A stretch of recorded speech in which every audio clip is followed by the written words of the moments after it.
Okay, lecture third 1 और 2 हम लोगों ने पढ़ लिए हैं, उम्मीद है उसको आप लोगों ने भी पढ़ लिया होगा। ठीक है, तो लेक्चर थर्ड को समझने से पहले देखो, जो चैप्टर नंबर 1 है जो हमारा ये फार्माकोलॉजी का, वो क्या बात कर रहा है वो आपको आज क्लियर हो जाएगा। सबसे पहले तो जो हमने लेक्चर 1 देखा था वो क्या था, हमारा जर्नल फार्माकोलॉजी था।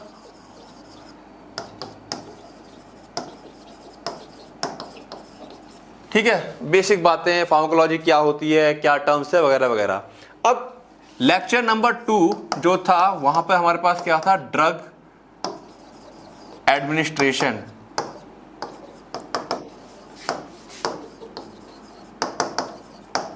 ठीक है, वहां पे हमने क्या देखा था, ड्रग एडमिनिस्ट्रेशन, यानी कि हमने दवा को बॉडी के अंदर ले लिया है, यानी कि दवा को हमने खा ली है ना।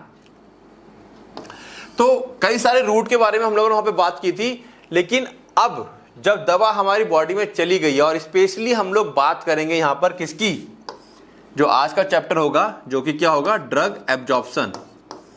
दवा खा ली है, अब क्या होगा,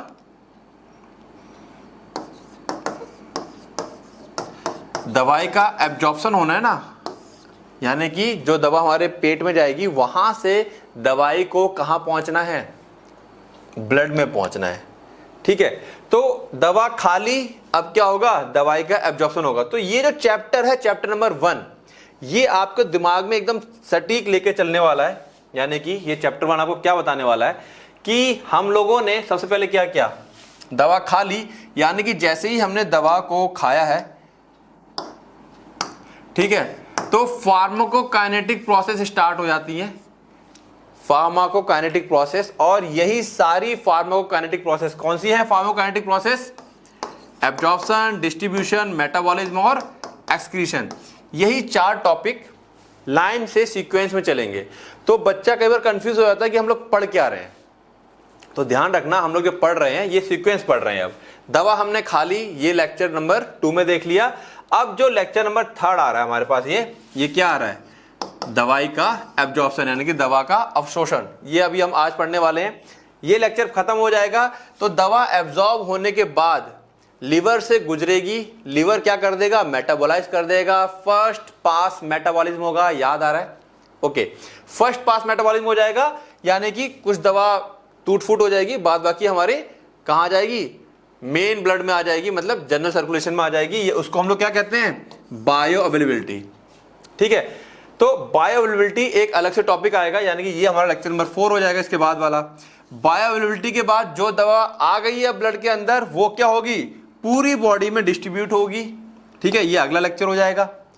पूरी बॉडी में डिस्ट्रीब्यूट हो गई, अब वो अपना काम कर चुकी है। डिस्ट्रीब्यूट होने के बाद फार्माकोडायनामिक प्रोसेस स्टार्ट हो जाती है, दवा अपना असर करती है जहां भी कोई असर वगैरह करना होता है, और फिर फाइनली हमारी बॉडी क्या करती है, बायो ट्रांसफॉर्मेशन ऑफ ड्रग, यानी कि मेटाबॉलिज्म करती है, उसको तोड़ेगी और तोड़ करके ऐसे मॉलिक्यूल्स में कन्वर्ट कर देगी जो कि इजीली हमारे किडनी से फिल्टर होकर के यूरिन से बाहर चले जाए। ठीक है, मेटाबॉलिज्म हो जाएगा, यानी कि उसका ब्रेकडाउन हो गया, और फाइनली किडनी से ये क्या हो जाएंगे, बाहर निकल जाएंगे। इसी सीक्वेंस में हमारे पास अब ये हेडिंग चलने वाली है, तो दिमाग में सेट कर लेना है, दवा खाई है, एब्जॉर्ब होगी, बायो अवेलेबल होगी, उसको डिस्ट्रीब्यूट होगी, मेटाबॉलिज्म होगा और बॉडी से बाहर निकलेगी। जो ये फार्माकोडायनामिक प्रोसेस है, ये तो पूरा चैप्टर नंबर 2 के बाद चलता रहेगा प्रोसेस फार्माकोडायनामिक वाला। तो ये हमारे पास मेन हेडिंग्स रहेंगी, तो बिल्कुल दिमाग में सेट करके रखना है कि हम लोग क्या पढ़ने जा रहे हैं। बच्चा कंफ्यूज रहता है कि किसके बाद क्या पढ़ रहे हैं, रैंडम नहीं पढ़ रहे कुछ भी, सीक्वेंस में पढ़ रहे हैं, हमारे सिलेबस में ही सीक्वेंस में दिया हुआ है। ठीक है, तो फार्माकोकाइनेटिक प्रोसेस के अंदर ये 4 चीजें हैं। बायो अवेलेबिलिटी नहीं आती है किसके अंदर, फार्माकोकाइनेटिक के अंदर। ये एक टर्म आएगा क्योंकि दवा की अवेलेबिलिटी के ऊपर हमको पढ़ना है, क्या क्या फैक्टर्स वगैरह अफेक्ट करते हैं, वो सारी बातें पढ़नी है। चले आगे, चलो, यानी कि दवा हमने खा ली, ठीक है, दवा एडमिनिस्टर हो गई है, और अब क्या हो गया है, दवा का एब्जॉर्प्शन, तो दवा का अवशोषण होना है। अब तो क्या है दवा का अवशोषण या फिर दवा का एब्जॉर्प्शन, तो सिंपल सी कहानी है, दवा वो जो प्रोसेस है by which a drugs moves from its site of administration, ठीक है ना, अपनी साइट ऑफ एडमिनिस्ट्रेशन मतलब जहां पे वो पहुंची है, पेट में, इंटेस्टाइन में, वहां से कैसे वो सिस्टेमिक सर्कुलेशन में पहुंचेगी, यानी कि हमारे ब्लड में पहुंचेगी, ठीक है, वही जो प्रोसेस है उसको हम लोग क्या कहते हैं, ड्रग एब्जॉर्प्शन कहते हैं। प्रोसेस कई तरीके की होती है, मतलब कई तरीकों से जो ड्रग होता है वो ब्लड में पहुंचता है। बेसिक समझ लेना बेटा, ये बच्चों को काफी कंफ्यूज कर देता है कई बार कि दवा पहुंच कहां से रही है। बच्चा उस लेवल का इमेजिनेशन करने में कई बार दिक्कत आती है। बहुत से लोग कर जाते हैं, बहुत से लोग नहीं कर पाते। तो पूरा इमेजिनेशन करवाऊंगा आपको मैं, ध्यान से इसको समझते रहना। अब दवा खा ली, दवा क्या हुई है, एब्जॉर्ब होएगी, बट कैसे, हाउ ड्रग एब्जॉर्ब। अब अगर नॉर्मल सी बात बोलूंगा दवा कैसे एब्जॉर्ब हो रही है, तो आपके दिमाग में एक बात आएगा, पेट में गई, पेट में जाएगी या हाथों में जाएगी, वहां से ब्लड में चली जाएगी, पर ब्लड में चली कैसे गई, कैसे, हाउ। तो कुछ कुछ बच्चे, ऑब्वियसली बात है, कुछ बच्चे बोलेंगे सर जैसे कि हम लोग खाना खाते हैं, ठीक है, जैसे कि हमारे न्यूट्रिएंट्स पचने के बाद ब्लड में जाते हैं, ठीक है, ठीक वैसे ही ये चले जाएंगे। तो हाँ, तरीका ऑलमोस्ट मतलब जाना, मतलब रास्ता वही फॉलो होता है, बट इनका थोड़ा सा क्या है, मेथड्स अलग होते हैं जाने के, ठीक है। तो अगर ये चीज याद आती है कि अच्छा हमने न्यूट्रिएंट्स फर्स्ट ईयर में पढ़ा था, न्यूट्रिएंट्स खाना खाया था, कार्बोहाइड्रेट पचे थे, फिर इस तरह से एब्जॉर्ब हो गए थे, ठीक है, वो कहानी वहां की खत्म होगी। यहां पर अब चीजों को थोड़ा सा हमको क्या लेना है, ड्रग्स के रिस्पॉन्स में लेना है। बात समझ में आई। तो कहीं ना कहीं इमेजिनेशन आ रहा है आपको कि दवा गई है पेट में, और ज्यादातर दवाएं कहां से एब्जॉर्ब होती है, हमारी इंटेस्टाइन से होती हैं, मैक्सिमम दवाएं। तो हम लोग इंटेस्टाइन के ही मेन सेंटर में लेकर के बात करेंगे। क्लियर होगी बातें। तो how drug absorb after administration, drug must cross biological membranes, very important, to reach the blood. भाई अगर आप लोगों को याद हो कि जो हमारा इंटेस्टाइन था वहां पे विलाई हुआ करते थे, क्या हुआ करते थे, विलाई हुआ करते थे, और इसके अंदर ब्लड कैपिलरी हुआ करती थी, याद आ रहा है। तो यानी कि जो विलाई है, यहां पर आपके क्या कहते हैं, जो टिश्यूज होते हैं, अब टिश्यूज किसके बने हुए हैं, सेल के बने हुए हैं। सेल के अंदर क्या होगी, सेल मेम्ब्रेन होगी, ठीक है, बिल्कुल ध्यान से बेटा। सेल मेम्ब्रेन किसकी बनी हुई है, फॉस्फोलिपिड बाइलेयर की, याद आ रहा है, किसकी बनी हुई है, सेल मेम्ब्रेन बनी हुई है फॉस्फोलिपिड बाइलेयर होती है ये। तो अब आपको एक बात समझ में आ गई कि दवा को क्रॉस करने के लिए ये लिपिड की जो लेयर है, लिपिड यानी कि फैट, इस लिपिड की लेयर को दवा को क्रॉस करना पड़ेगा। बात समझ में आ रही है भाई, टिश्यूज को क्रॉस करेगी यहां से, और यहां क्रॉस करके तब ना ये जो हमारी ब्लड कैपिलरी है, क्या है ये, ब्लड कैपिलरी। ब्लड कैपिलरी याद आ रहा है, सिंगल सेल थिक, एक सेल की बनी हुई पाइप सी होती है, उसके अंदर ब्लड फ्लो करता है, और फिर यहां पे आने के बाद ये इसके अंदर चला जाता है, ठीक है। तो यहां पर बहुत सारे सेल्स और टिश्यूज को क्रॉस करके उसको आना होता है, तब वो जाकर के हमारा ब्लड कैपिलरीज तक पहुंचती है। यहां तक बातें दिमाग में जा रही हैं, इमेजिनेशन हो पा रहा है। अभी टॉपिक में तो बाद में आएंगे, अभी आपको इमेजिनेशन करना जरूरी है, क्योंकि जब इमेजिनेशन अच्छा होगा तो लिखते वक्त आप बहुत अच्छा आंसर लिखते हैं, ठीक है। समझ में आ रहा है दवा कैसे हो रही है। अगर आपको एनाटॉमी, ह्यूमन एनाटॉमी का वाला पार्ट याद आ रहा है, ठीक है, कि किस तरह से फूड एब्जॉर्ब होता है, तो सेम तरीका है। अब यहाँ पे टिश्यूज हैं, टिश्यूज में सेल्स होते हैं, सेल की सेल मेम्ब्रेन होती है। तो दवा को एक्चुअली क्रॉस किसको करना है, सेल मेम्ब्रेन को क्रॉस करना है, ठीक। चलिए आगे आते हैं, यहां तक बात समझ में आ गई। तो बायोलॉजिकल मेम्ब्रेन को क्रॉस करना है ताकि वो ब्लड कैपिलरीज तक पहुंच सके। अब बायोलॉजिकल मेम्ब्रेन को क्रॉस करते हैं तो एक मोटा मोटा अगर हम बात को समझे तो how many layers drug cross to reach blood from intestine, कितनी लेयर्स या परतों को उसे क्रॉस करना पड़ेगा। तो अगर आप लोगों को याद नहीं था तो यहां पर एक मैंने डायग्राम बनाया हुआ है उसका विलाई का, आप देख पा रहे होंगे। अभी यहां फोकस करें, ठीक है, ये सिंगल विलाई है। सिंगल विलाई की अगर मैं बात करूं तो देखो, सिंगल विलाई नहीं, जो एक होता है वायलस, ये सिंगुलर होता है, ये क्या होता है, सिंगुलर, और जो प्लूरल होता है वो विलाई होता है। तो बहुत सारे यहाँ पे देखे तो विलाई और एक सिंगुलर वायलस। अगर मैं एक को उठा लूं यहां से, ठीक है, इस एक विलाई को अलग करूं तो हम लोग देख सकते हैं, जैसे कि मान लो ये है इंटेस्टाइनल ल्यूमन, यानी कि आंत का अंदर जो कैविटी है वहां पे दवाइयां वगैरह जो भी हमारी मौजूद होंगी। सबसे ऊपर होते हैं हमारी एपिथेलियम यानी कि एब्जॉर्प्टिव सेल्स होते हैं सबसे ऊपर। इन सेल्स को क्रॉस करके फिर उसके नीचे लैमिना प्रोप्रिया होता है, कनेक्टिव टिश्यू होती है, यहां इसको क्रॉस करेगा, फिर ये इसको क्रॉस करेगी हमारी दवा। ठीक है, इसको क्रॉस करने के बाद फिर हमारे पास आता है दिस, यहां पर जो ये गैप, ठीक है, फ्लूइड भरा होता है, इस गैप को क्रॉस करने के बाद फिर ये हमारी दवा पहुंचती है कहां पर, फाइनली ब्लड कैपिलरीज में। तो दवा ब्लड कैपिलरीज के साथ साथ ध्यान देना लिम्फ जो वो लैक्टिल्स होते हैं, लैक्टिल्स इनके अंदर लिम्फ भरा होता है, डायरेक्ट लिम्फ में भी एंटर कर सकती है। अब लिम्फ की कहानी को यहाँ डिटेल में नहीं जाना है हमें, उसके ऊपर क्वेश्चंस भी नहीं आ रहे हैं, लेकिन फिर फिलहाल एक चीज बता दूं मैं, जो दवाएं डायरेक्ट लिम्फ में एंटर कर जाती हैं वो फर्स्ट पास मेटाबॉलिज्म से बच जाती हैं। ठीक है, तो मैक्सिमम दवा ब्लड में जाती है वैसे टू हेपेटिक पोर्टल वीन, यानी कि ब्लड में जाएगी वो पहले हेपेटिक पोर्टल वीन से होती हुई लिवर में जाती है, जो लिम्फेटिक वेसल्स में चली जाती है वो थोरेसिक डक्ट और से होती हुई, थोरेसिक डक्ट से होती हुई कहाँ पहुंच गई, ये सीधा सिस्टेमिक, सीधा हमारे ब्लड में चली जाती है। तो ये कहीं ना कहीं दवाओं का एक प्लस पॉइंट होता है, और कहीं ना कहीं आने वाला जो समय है इस चीज़ पे फोकस दिया जा रहा है कि दवा हमारी लैक्टिल में जाए, लैक्टिल में जाएगी तो क्या होगा, फर्स्ट पास मेटाबॉलिज्म से बच जाएगी, दवा का इफेक्ट ज़्यादा आएगी, बायो अवेलेबिलिटी ज़्यादा होगी तो दवा का असर भी ज़्यादा आएगा। ठीक है, तो अब थोड़ा सा और समझ लें। देखो ये सारा इमेजिनेशन है, अभी जितना अच्छा आप इसको समझ लोगे कि अच्छा दवा ऐसे ऐसे ऐसे ऐसे जा रही है, उतना अच्छा जो आगे के टॉपिक होंगे वो आपको अच्छे से समझ में आएंगे। अब इन्हीं लेयर्स को क्रॉस करना, ये सारे सेल्स वगैरह हैं, ये जितना अच्छा आप अपने दिमाग में सेट करते चलेंगे उतना बढ़िया। तो यहाँ पर हम जो 5 लेयर्स की बात कर रहे हैं, ठीक है, उसको हम आगे देखते हैं। यहाँ पे मैंने लिखा हुआ है बट यहाँ पे बताता हूं मैं जो 5 लेयर्स कैसे होगा करके। ओके, तो ये इमेजिनेशन आया दिमाग में आया कि किस तरीके से दवा इंटेस्टाइन में घुस रही है अंदर। अब उस 5 लेयर्स की बात करें अगर हम लोग, तो 5 लेयर्स देखो कौन सी हैं। ये जो 5 लेयर्स हैं तो उसमें सबसे पहले क्या होगा, बिल्कुल एकदम दवा हमने खाई तो दवा कहां पर है, drug in intestinal lumen, lumen cavity होती है, यानी कि आंतों की कैविटी में आ गई, आंतों के अंदर आ गई। अब वहां पर जो पानी मौजूद है, अनस्टीर्ड वाटर, अनस्टीर्ड मतलब शांत पानी, मतलब थोड़ा बहुत लिक्विड रहता है वहां पर जाकर के ये क्या होती है, डिसॉल्व होना स्टार्ट हो जाती है।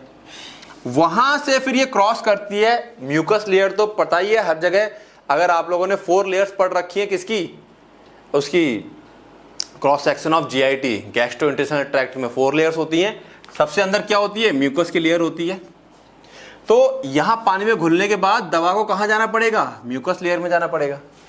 म्यूकस लेयर से फिर यहां पर आ जाती है हमारा ये वाली कहानी, जो एब्जॉर्प्टिव सेल्स हैं, ठीक है, ये एब्जॉर्ब करेंगे। अब सेल्स एब्जॉर्ब कर सकें उसके लिए अगेन क्या कहानी है, ये जो एपिथेलियल लेयर है सेल्स की, यानी कि सेल मेम्ब्रेन को क्रॉस करना पड़ेगा, सेल मेम्ब्रेन को। यहां से क्रॉस करने के बाद, ठीक है, चौथे नंबर पे अगर आपको कनेक्टिव टिश्यू की बनावट याद है, कनेक्टिव टिश्यू का अरेंजमेंट याद है, एनाटॉमी में पढ़ा था हम लोगों ने फर्स्ट ईयर में, सेल्स के नीचे बेसमेंट मेम्ब्रेन होती है, इसको क्रॉस करेगी। इसको क्रॉस करने के बाद यहां पर इंटरस्टिशियम यानी कि कनेक्टिव टिश्यूज पाए जाते हैं, उसको क्रॉस करेगी और फाइनली कहां पहुंचती है वो, ब्लड कैपिलरी के पास। ठीक है, बात समझ में आ रही है। तो ये आपको पहले दिमाग में डालना। अब यहां पर कुछ नहीं है, इन सब मेन तो देखा जाए 1, 2 और 3 लेयर थी, इनको क्रॉस करने के लिए यहां पर अलग अलग तरीके के प्रोटीन्स, अलग अलग तरीके की चीजें होती हैं। कुछ तो डायरेक्ट लिपिड के अंदर सॉल्युबल होती है दवाई, तो मैंने बताया सेल मेम्ब्रेन किसकी बनी होती है, फॉस्फोलिपिड बाइलेयर, यानी कि लिपिड बाइलेयर होती है। तो जो लिपिड में सॉल्युबल ड्रग्स होती हैं, फैट के अंदर इजीली सॉल्युबल होती हैं, वो तो डायरेक्ट क्रॉस कर जाती हैं। और कुछ दवाई जो क्रॉस नहीं कर पाती हैं उसके लिए स्पेशल खास तरीके के प्रोटीन कैरियर्स यहाँ पर होते हैं जिनके थ्रू ये क्रॉस करती है। अभी देखेंगे उसको डिटेल में। क्लियर? तो समझ में आया दवा किस तरीके से पहुंच रही है। ये इमेजिनेशन हो गया है, तो ये सिर्फ इमेजिनेशन करवाने के लिए था, ये याद नहीं करना है, समझने के लिए, ताकि चीजें अच्छे से समझ में आए। अब हम लोग चलते हैं अपना। अच्छा, ये जो मैंने यहाँ पे लिखा है 5 लेयर्स, उसको यहाँ मेंशन कर दिया है। सबसे पहले अनस्टीर्ड वाटर है, लिखना चाहो एग्जाम में लिख सकते हो, कोई दिक्कत नहीं है, ठीक है। लेकिन फिर से मैं कहूँगा जब चैप्टर के एंड में मैं आप लोगों को प्रीवियस ईयर क्वेश्चंस जो करवाऊंगा, फोकस वहाँ पे ज़्यादा करना है। ये सारा इसलिए पढ़ना है जो बच्चे अपना क्या कर रहे हैं, यहाँ से आपका MCQ आने के पूरे चांस हो सकते हैं, कोई बड़ी बात नहीं है। प्लस जैसा कि मैंने हमेशा कहा, आप लोग जो बच्चे नेक्स्ट ईयर उसकी एग्जाम की तैयारी की सोच रहे हैं, किसके लिए, गवर्नमेंट फार्मासिस्ट के लिए, तो डिटेल में पढ़ते चाहिए। कोई क्वेश्चन यहाँ से बाहर नहीं जाएगा, गारंटी इस बात की है। ठीक है, ठीक है। तो सबसे पहले अनस्टेड वाटर यानी कि अचल जल परत होती है, म्यूकस लेयर होती है जिसे हिंदी में श्लेष्मा परत कहते हैं, एपिथेलियल सेल लेयर होती है, ठीक है, उपकला कोशिका परत। भाई देखो हिंदी वाले बच्चे ध्यान दें, हिंदी मेरी थोड़ी सी वीक ही है क्योंकि मैं मतलब देखो फिर पहले मैंने एक बार ये बात बोली थी करके, फिर बता देता हूँ मैं कि मैं इंग्लिश मीडियम से पढ़ा हुआ हूँ। इसका मतलब ये नहीं कि मैं कुछ और बात बोल रहा हूँ, मैंने हिंदी के शब्द कम पढ़े हैं, तो अगर कोई गलत प्रोनाउंसिएशन कर देता हूँ तो उसके लिए आप लोग समझ जाइएगा कि ठीक है वो टंग ट्विस्टर हो गया। ठीक है, ये नहीं कि यार सर ने तो गलत पढ़ दिया, सर ने तो गलत पढ़ दिया, ऐसा नहीं होना चाहिए। देन बेसमेंट मेम्ब्रेन यानी कि आधार झिल्ली कहते हैं इसे, मेम्ब्रेन को हिंदी में झिल्ली कहा जाता है। इंटरस्टिशियम कनेक्टिव टिश्यू यानी कि अंतरालीय ऊतक, संयोजी ऊतक। देखो बच्चे जब हिंदी का एग्जाम देते हैं, हिंदी में लिखते हैं, तो आप लोगों को एक काम करना पड़ेगा, या तो जो मेन टर्म्स हैं, ठीक है, उसको आप इंग्लिश में ही लिखिए जैसा कि मैं लिखता हूं, और अगर पूरा हिंदी में लिख रहे हैं तो हिंदी के शब्दों का ही इस्तेमाल करें। सॉरी, ठीक है, कुछ अपने मन से लाइन बनाने की कोशिश ना करें। हिंदी वाले बच्चों के साथ ये दिक्कत आती है, वो अपने मन की लाइन बनाते हैं, मेन शब्दों का इस्तेमाल नहीं करते हैं, फिर दिक्कत आती है। ठीक है, तो 5 परतें जो कि आपके दिमाग में उम्मीद है सेट हो गई होंगी, दवा कैसे जा रही है। एक बार आंख बंद करके इमेजिनेशन कर लो, आंतों में पहुंची, आंतों के पानी में घुली, वहां से म्यूकस लेयर को क्रॉस करती हुई सबसे ऊपर की जो एपिथेलियल लेयर थी, ये वाला डायग्राम दिमाग में सेट करो, पढ़ा होगा फर्स्ट ईयर के अंदर। देन बेसमेंट मेम्ब्रेन, फिर कनेक्टिव टिश्यू से होती हुई जो अंदर क्या होते हैं, ब्लड कैपिलरीज, ये भी हमारे पास ब्लड कैपिलरीज यहां पे पहुंच जाती है। ठीक है, चलिए अब हमको समझ में आया कि यहां से ये पार कर रही थी, लेकिन ये पार करती कैसे है, क्या तरीका अपनाती है, क्या प्रोसेस करती है, प्रोसेस क्या है यहां से यहां जाने का। भाई देखो पानी में जा रही, बात समझ में आ रही, कोई दिक्कत नहीं है।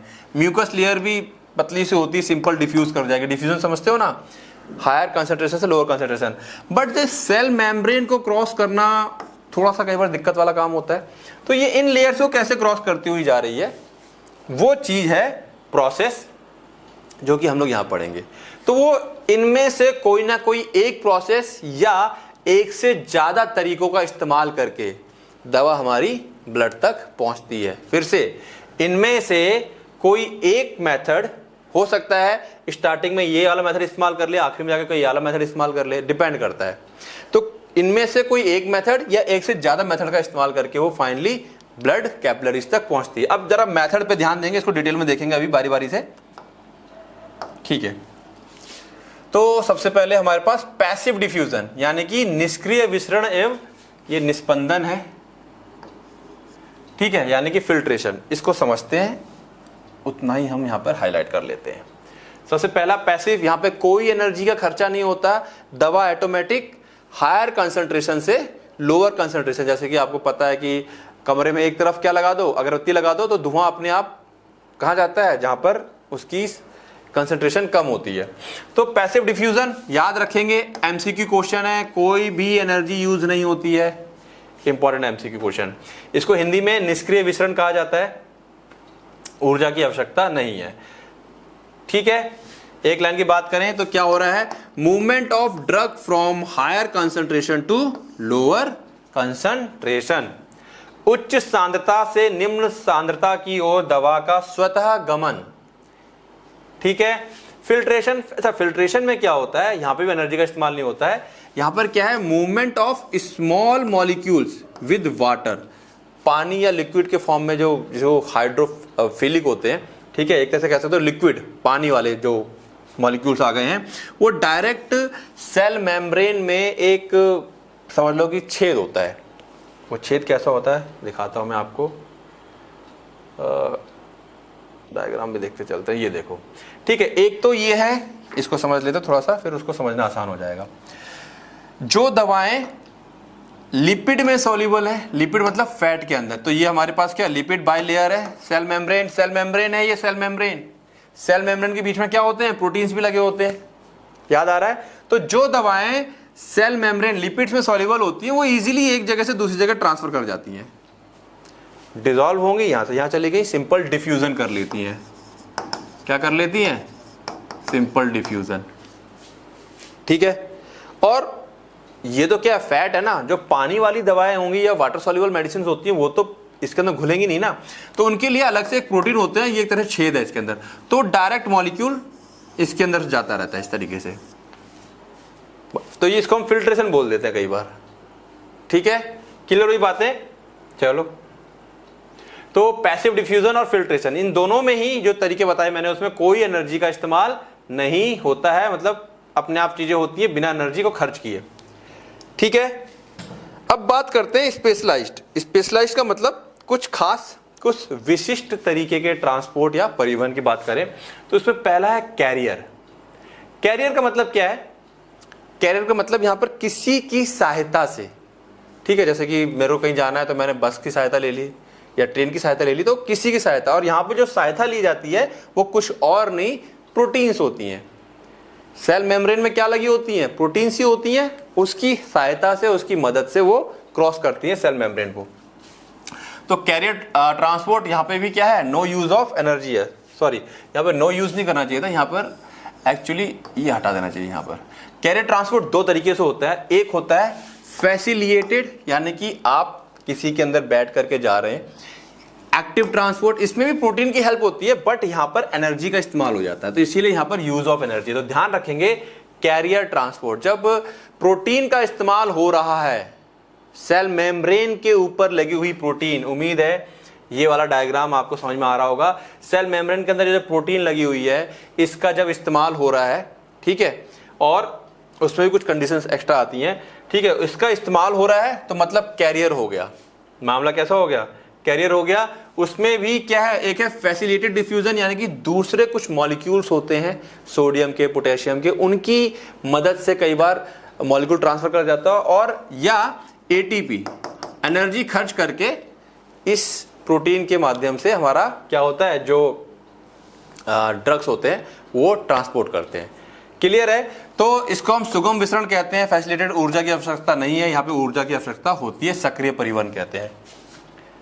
एक एक लाइन में आपको यहाँ पे डिफाइनेशन भी दे रहा हूं। Drugs move down its concentration gradient through carrier protein, यहां पर भी मूव्स डाउन, यानी कि higher concentration to lower concentration ही मूव करता है, ध्यान रखेंगे। यहां पर drugs moves against its concentration gradient, यहां पर लो कंसंट्रेशन से हाई कंसंट्रेशन की तरफ मूव करवाना होता है। इसको समझते हैं, एनर्जी की जरूरत पड़ी क्यों। जो दवा पहले सिंपली बिना एनर्जी के यहां से, सपोज यहां से ऑटोमेटिक यहां आ रही है, क्यों आ रही है, क्योंकि यहां पे बहुत सारी दवाई है, बहुत सारी है, तो और यहां पे कम है तो ऑटोमेटिक आ रही है, आ रही है, आ रही है। तो एक्चुअली पहले ये यहां आ जाती है, फिर यहां से यहां आ जाती है। एक टाइम ऐसा आएगा कि यहां पर बहुत कम दवाई बचेगी, यहां पर काफी ज्यादा है, फिर यहां पे और भी ज्यादा है। लेकिन दवाई तो हमारे काम की चीज है, तो हमारी बॉडी क्या करेगी, एनर्जी खर्च करके, क्योंकि अभी ऑटोमेटिक तो आ नहीं सकती, तो एनर्जी खर्च करके इनको अंदर खींचेगी। ठीक है, वही जहां पहले नॉर्मल डिफ्यूजन था, अब वो क्या हो जाएगा, एनर्जी खर्च करके उसको अंदर खींचेगी एटीपी का यूज करके। ठीक है, क्लियर है बातें। तो ये हो गया एक्टिव ट्रांसपोर्ट। Clear, okay. तीसरा आता है वेसिकुलर ट्रांसपोर्ट, स्पेशलाइज्ड, सॉरी वैसे तीसरा हो गया बट स्पेशलाइज्ड के अंदर दूसरा है वेसिकुलर ट्रांसपोर्ट। इसे हम पुटकीय परिवहन भी कहते हैं। पुटकीय क्यों कहा गया है, इसमें एक है एंडोसाइटोसिस और ये एक्सोसाइटोसिस। एक्सो मतलब बाहर निकालना और ये एंडो है अंदर लेना। कुछ ड्रग्स के मॉलिक्यूल्स काफ़ी बड़े बड़े होते हैं, कई बार प्रोटीन्स वगैरह के होते हैं, काफ़ी बड़े मॉलिक्यूल्स होते हैं। वो इतने बड़े होते हैं, कितने बड़े होते हैं, हम लोगों से बड़े नहीं होते हैं, वो इतने बड़े होते हैं कि ये सेल मेम्ब्रेन को आर पार नहीं कर सकते, चाहे भले ही लिपिड सॉल्युबल है, इसको क्रॉस नहीं कर पाते हैं, इसके अंदर से यहाँ नहीं जा पाते हैं, काफ़ी बड़े हैं ये। ठीक है, काफ़ी बड़े हो गए ये। तो ऐसे में फिर सेल क्या करे, दवा तो जानी है, शरीर के अंदर काम करवाना है, तो सेल वेसिकल्स, पाउचेस बनाता है, थोड़ा सा एक्सप्लेन करता हूँ, आगे डिटेल में आएगा, फिर वहाँ पे और बताऊंगा। तो वेसिकुलर में क्या है, जैसे कि मान लो ये मेरे पास सेल मेम्ब्रेन है, समझते हैं, ये मान लो मेरे पास सेल मेम्ब्रेन है और ये मेरे पास थोड़ी बड़ी सी दवाई है। तो सेल क्या करती है, ऐसे ये दवाई को अंदर लिया, ठीक है, फिर ये दवाई को अंदर लिया और इस तरीके से सेल जो मेम्ब्रेन थी वो इसको कवर करके ही अंदर ले आती है। तो ये पाउच जैसा बना लिया। जब बड़े मॉलिक्यूल को अंदर लिया तो एंडोसाइटोसिस, बाहर निकाला तो एक्सोसाइटोसिस। डिटेल अभी देखेंगे और इसकी, उम्मीद है कॉन्सेप्ट क्लियर हो गया होगा। अब एंडोसाइटोसिस में ये chart very important for 1 marks question, दिमाग में सेट कर लेना। एंडोसाइटोसिस 3 प्रकार की होती है। एक होती है फेगोसाइटोसिस, डायरेक्ट जैसे खाना खा रहा है, ठीक है, यानी कि सॉलिड पार्टिकल्स को जब वो सेल अपने अंदर लेता है, ठीक है, यानी कि इनगल्फमेंट ऑफ लार्ज सॉलिड पार्टिकल, बड़े बड़े जो दवाइयों के पार्टिकल होते हैं उनको जब सेल अपने अंदर ले रहा है, ठीक है। पिनाकोसाइटोसिस लिक्विड फॉर्म में, ज़्यादा बड़ा लिक्विड होता है, काफ़ी ज़्यादा मात्रा में होता है, तो लिक्विड फॉर्म में जब दवाई को अंदर लेता है तो हम पिनाकोसाइटोसिस कहते हैं। इसको हम लोग सेल ड्रिंकिंग भी बोल देते हैं। Uptake of fluid and dissolve substances, dissolve substance है पानी के अंदर घुले हुए हैं, उनको लिक्विड फॉर्म में बॉडी के अंदर ले रहा है। और ट्रांससाइटोसिस, ट्रांस में क्या होता है, सेल के अंदर एक तरफ से घुसता है और दूसरी तरफ बाहर निकल जाता है। कब होगा ये, ऑब्वियस ही बात है, अब आपको समझ में आ रहा होगा भाई, यहां से घुस करके यहां निकलना है, तो ये ट्रांस हो गया, यहां से घुसा अंदर गया फिर बाहर आ गया, ट्रांससाइटोसिस। और हर किसी के लिए नहीं, जब बड़ा मॉलिक्यूल होगा तो वो इसको पाउच बना करके बाहर निकालेगा, तब इसको ट्रांससाइटोसिस कहा गया है। नॉर्मल में तो हम लोग सिंपली क्या कहेंगे, डिफ्यूजन, या हाँ नॉर्मल डिफ्यूजन कहते हैं, या फिर एक्टिव ट्रांसपोर्ट बोल देंगे, ठीक है, अगर एनर्जी खर्च हो रही होगी। जब बड़े बड़े पाउचेस होते हैं, वेसिकल्स बना करके वो अंदर से बाहर निकाल रहा है, तो फिर ट्रांससाइटोसिस कहते हैं, ठीक है। Exocytosis, release of substance out of the cell, cell से बाहर निकालना एक्सोसाइटोसिस कहलाता है। क्लियर है। तो यही सारे तरीके हैं, इनमें से ही कोई एक तरीका इस्तेमाल करके क्या करती हैं, सेल्स दवाइयों को अपने अंदर लेती हैं या बाहर निकालती हैं, जो भी उनको करना होता है। दवाइयां हमारी इनमें से ही कोई एक तरीका फॉलो करके क्रॉस करती हैं, किसको, सेल्स को, वो जो 5 लेयर्स बताई मैंने, और फिर पहुंचती हैं कहाँ, ब्लड वेसल के पास। क्लियर, दिमाग में पिक्चर क्लियर। बच्चा बहुत गलत कर रहा है, इसके बहुत एमसीक्यू आए हैं पहले, बच्चों को दिमाग में सेट नहीं है चीज़ें, डायरेक्ट क्वेश्चन भी आया हुआ है, ठीक है।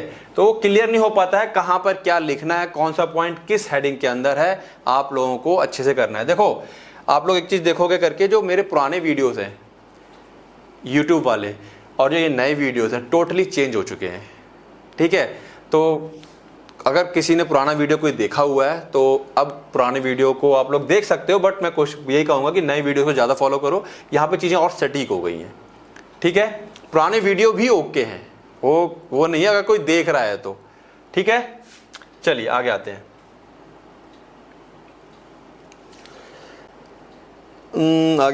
आगे क्या है हमारे पास, ठीक है, वही सारी चीज़ें हैं।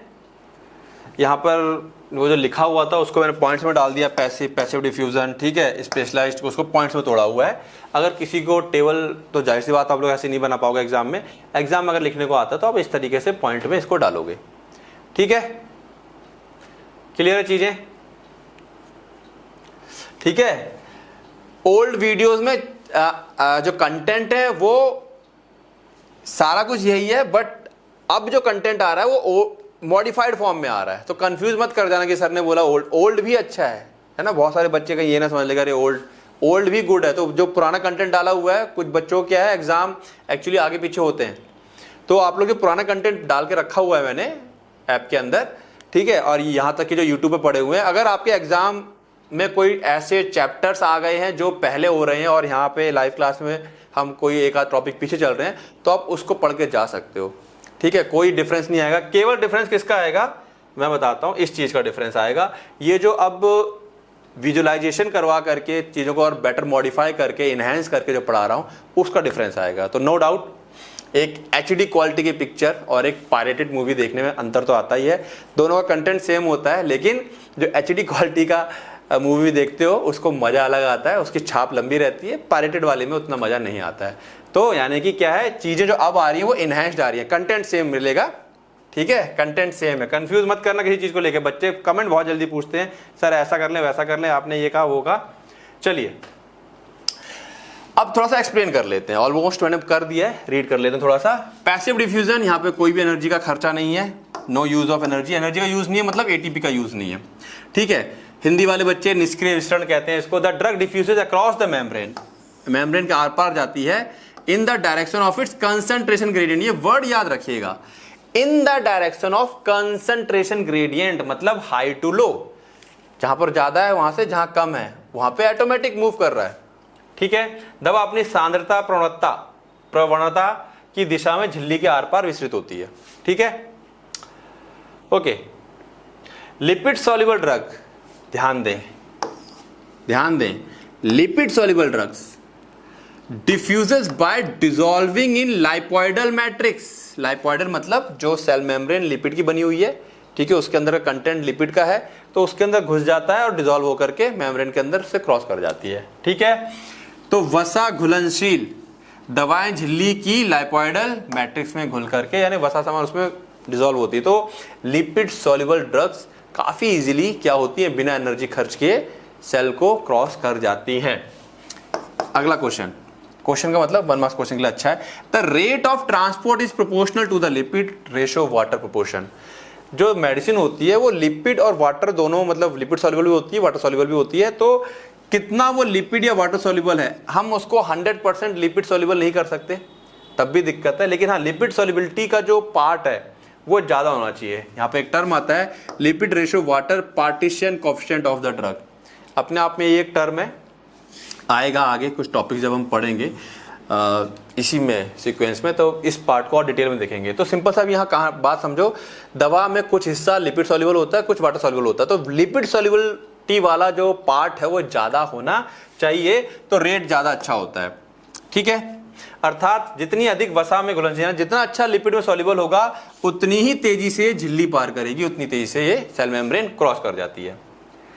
Water soluble drugs penetrate the cell membrane through aqueous channels or pores। 1 marks question. जो वाटर soluble ड्रग्स हैं, देखो लिपिड soluble सेल मेम्ब्रेन से, लेकिन जो वाटर soluble ड्रग्स हैं वो aqueous channels या पोर जो कि प्रोटीन की बनी होती हैं, अभी मैंने दिखाई भी था, ये पोर्स है यहां पर, ठीक है। तो यहां पर ये क्या है,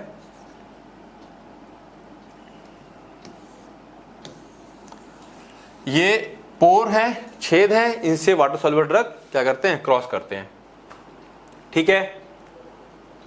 it is also called pore transport और बल्क फ्लो और फिल्ट्रेशन, ये टर्म याद रखेंगे।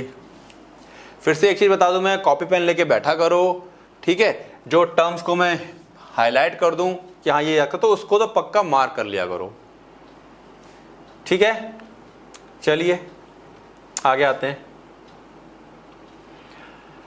ये डायग्राम हो गया। तीसरा है स्पेशलाइज्ड ट्रांसपोर्ट, 2 प्रकार के होते हैं, कैरियर है ना, वाहक माध्यम परिवहन, इसके अंदर फैसिलिटेटेड डिफ्यूजन, यहाँ पे no energy use. Facilitated diffusion, इसको थोड़ा सा डायग्रामेटिकली देख लेते हैं। सिंपल सी कहानी क्या होती है, ये सेल मेम्ब्रेन है, यहाँ पर एक प्रोटीन लगा हुआ, प्रोटीन कैरियर, जैसे ग्लूकोज कैरियर प्रोटीन है।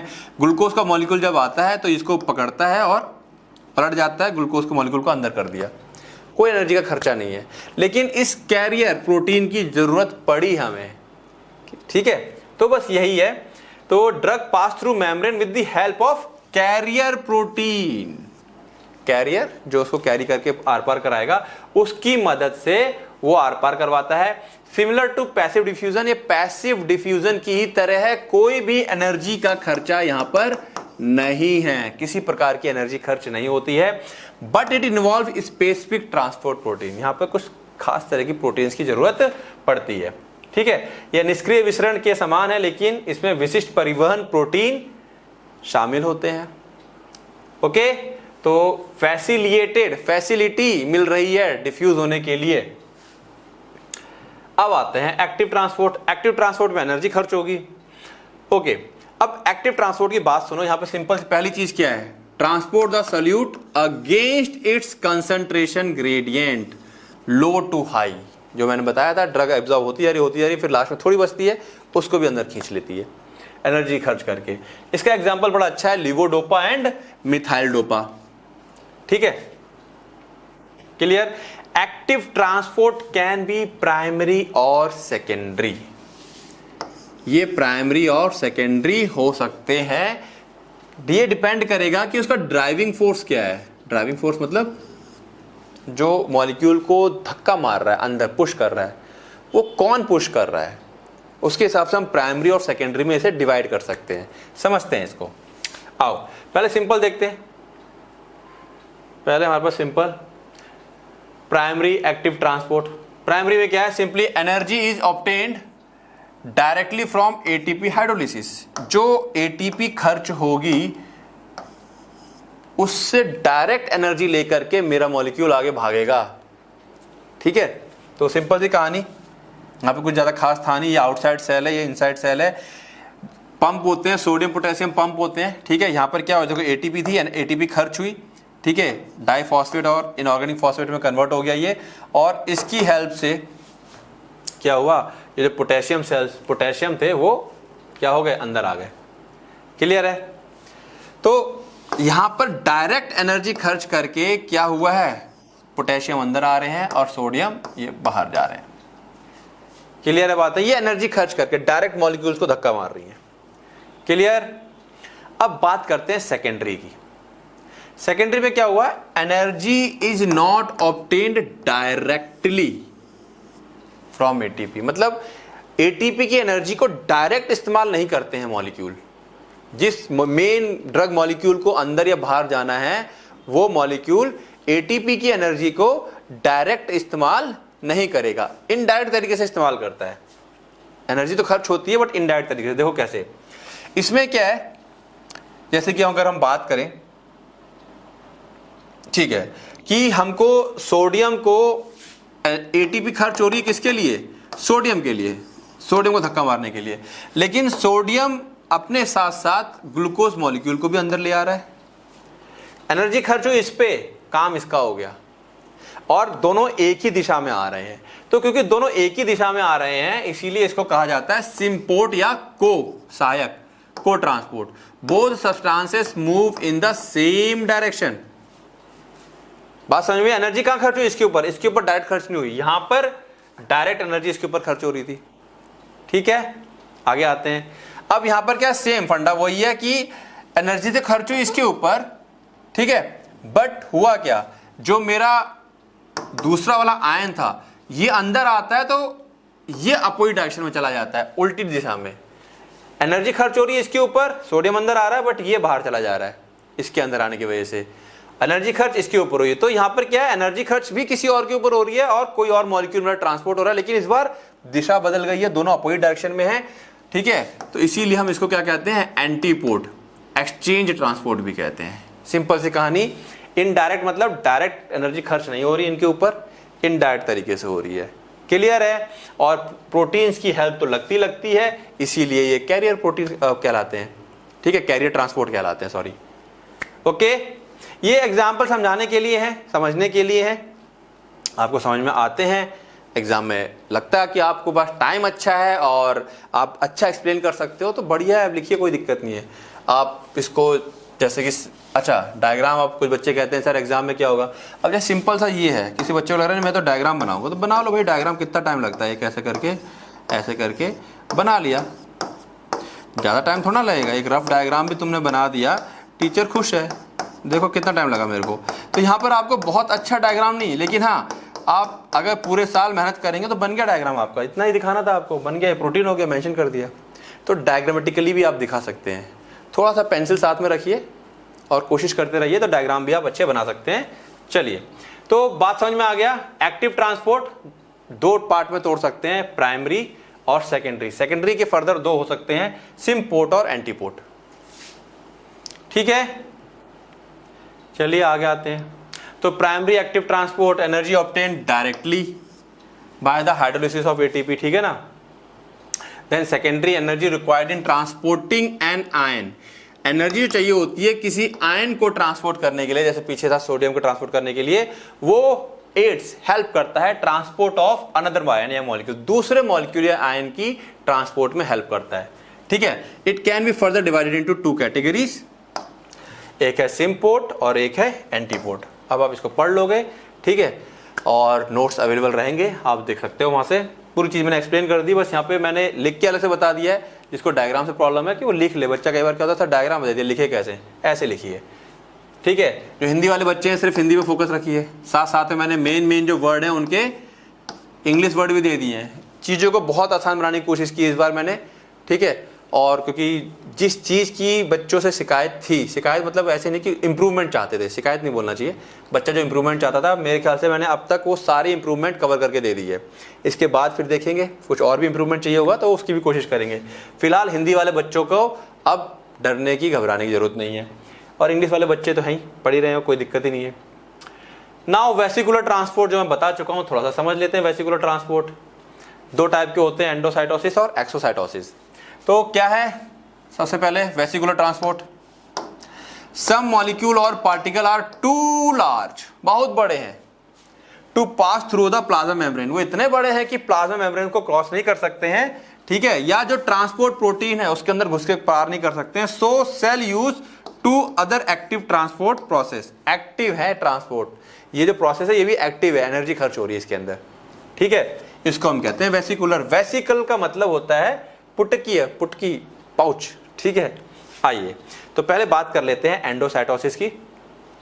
एंडोसाइटोसिस, ठीक है, यहां पर क्या है, it is a process of capturing a substance from outside the cell, cell के बाहर, जैसे ड्रग्स थे मॉलिक्यूल बड़े बड़े, इनको कैप्चर किया, अंदर लिया, पूरा गोल कवर कर लिया, और ये एक्चुअली दिखा देना चाहिए था इनको इस तरह से, ये इस तरह होता है, फिर ये अलग हो जाता है, ऊपर की जो मेम्ब्रेन होती है वो बना लेता है और इसको अलग करके सेल के अंदर ले गया साइटोसॉल में, ठीक है। The membrane folds over the substance, membrane fold हो जाती है इसके ऊपर, and it becomes completely enclosed by the membrane, और ये पूरी तरीके से मेम्ब्रेन से इनक्लोज हो जाती है, कवर्ड हो जाती है। A membrane bound sac, pouch या वेसिकल पिंचेस ऑफ, वहां से टूट जाता है, अंदर आ जाता है, and moves the substance into the cytosol, जो अंदर साइटोप्लाज्म होता है वहां लेके पहुंच जाता है वो, ठीक है। हो गया एंडोसाइटोसिस, ठीक है। इसमें एग्जाम्पल बड़ा अच्छा है, विटामिन B12 याद कर लेंगे, जो इसी के थ्रू क्या होता है, ट्रांसपोर्ट होता है। ये फर्दर 3 टाइप के होते हैं, जैसे मैंने बताया था फैगोसाइटोसिस, इसको सेलुलर ईटिंग भी कहते हैं। क्यों, यहाँ पे सॉलिड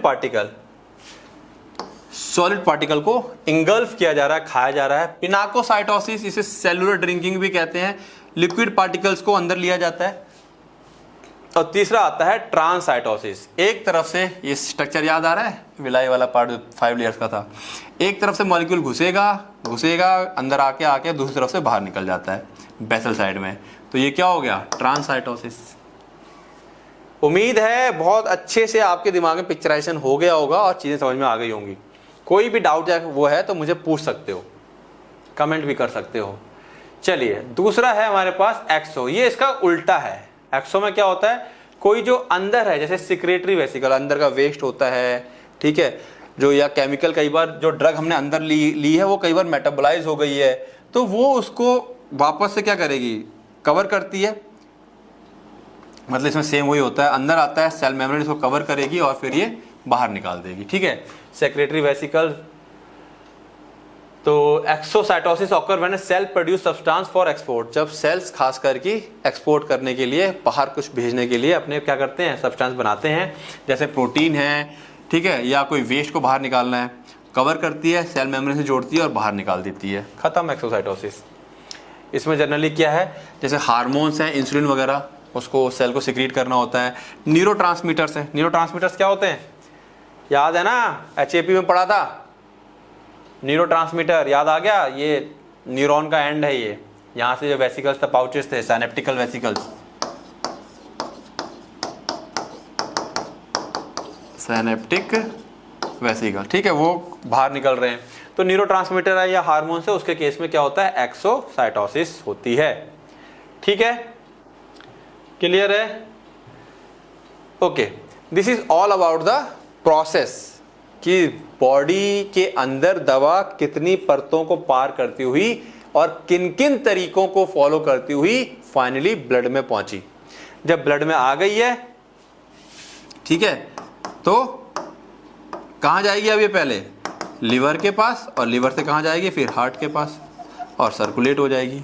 खैर ये कहानी बात की है, लेकिन अभी इसमें ड्रग एब्जॉर्प्शन में एक टॉपिक बचा हुआ है, और वो टॉपिक है फैक्टर्स अफेक्टिंग ड्रग एब्जॉर्प्शंस।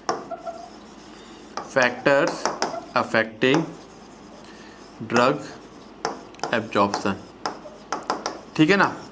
आप लोगों को मैंने हिंदी, इंग्लिश और लाइव क्लास की पीडीएफ तीनों को अलग अलग, देखो बच्चा कंफ्यूज है, मैं बात सुन लेना पहले पूरी, इस टॉपिक को कल करेंगे क्योंकि इसमें डिटेलिंग है थोड़ी सी। देखो मैं आप लोगों को एक बात बता दूं, मैं जिस बच्चे को ये लगता है कि लाइव क्लास के नोट्स पढ़ लिए हैं और अब मैं खुद से ही आंसर बना के लिख सकता हूं, ध्यान से, लाइव क्लास के नोट्स पढ़ लिए, समझ लिए, अब मैं आंसर खुद ही बना के लिख सकता हूं, तो आप केवल लाइव क्लास के ही नोट्स पढ़िए, ठीक है, पहली बात।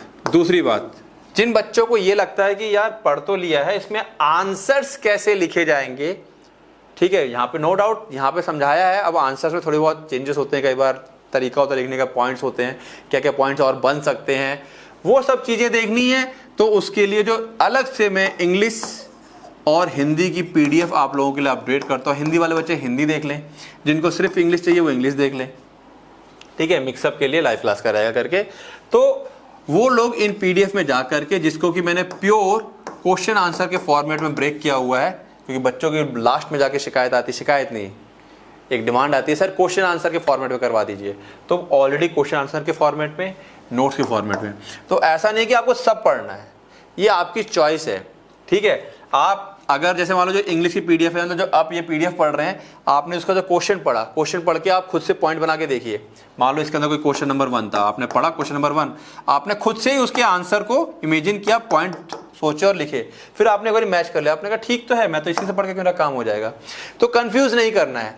और अभी भी अगर आपको कंफ्यूज लगता है कि नहीं कौन से नोट्स पढ़ने हैं, तो कॉल कर लो मेरे को, मैं फिर डिटेल कर दूंगा। उम्मीद है ये बात आपको समझ में आ गई होंगी कि नोट्स सारे एक ही हैं, समझाने के पर्पज से चार्ट्स वगैरह, विजुअलाइजेशन, काफ़ी सारी चीज़ों की जरूरत पड़ती है, तो वो थोड़े उस तरीके से हो जाता है। लिखना वही सारी चीज़ें हैं, यहाँ पर आपको बिल्कुल पॉइंट्स में क्वेश्चन आंसर के फॉर्मेट में दिया हुआ है, ताकि अगर कोई क्वेश्चन आ गया है तो उसमें एग्जैक्टली क्या क्या पॉइंट बनेंगे, है सब यही लाइव क्लास के नोट्स वाला ही। क्लियर है?